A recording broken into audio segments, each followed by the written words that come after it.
ভাই বিশ্বাস করেন আমি ফার্স্ট টাইম সিদ্ধ ডিম দিয়ে মেয়োনিজ বানাবো। আপনারা একবার তৈরি করে খেয়ে দেখেন, আমার কাছে অনেক অনেক ভালো লেগেছে। মেয়োনিজ বানাতে আমি প্রথমে 2টা সেদ্ধ মুরগির ডিম নিয়ে নিছি, দিয়ে দিলাম 3 চামচের মতো গুঁড়া দুধ,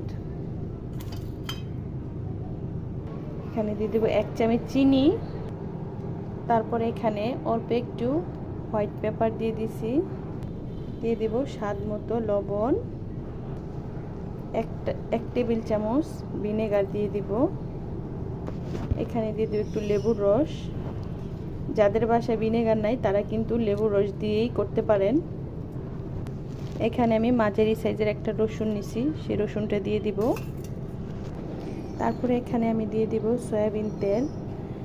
তেলটা একবারে দেওয়ার চেষ্টা করবেন, তাহলে কিন্তু ভালো হয়।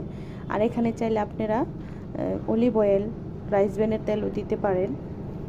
আমার কিন্তু এখানে 1 থেকে 150 গ্রামের মতো সয়াবিন তেল লাগছে। এবার এটাকে ভালোভাবে আমি ব্লেন্ড করে নেব।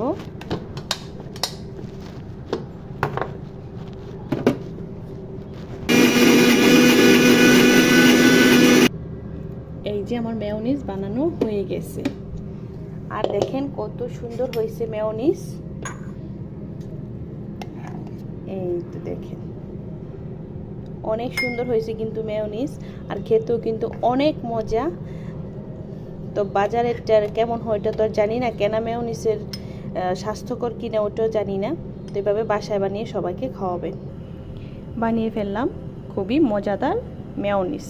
এটা কিন্তু ফ্রেঞ্চ ফ্রাই, নান, রুটি, গ্রিল দিয়ে খেতে অনেক মজা। তো সবাই ভালো থাকবেন, সুস্থ থাকবেন। আমার ভিডিওটা ভালো লাগলে লাইক, কমেন্ট, শেয়ার করবেন।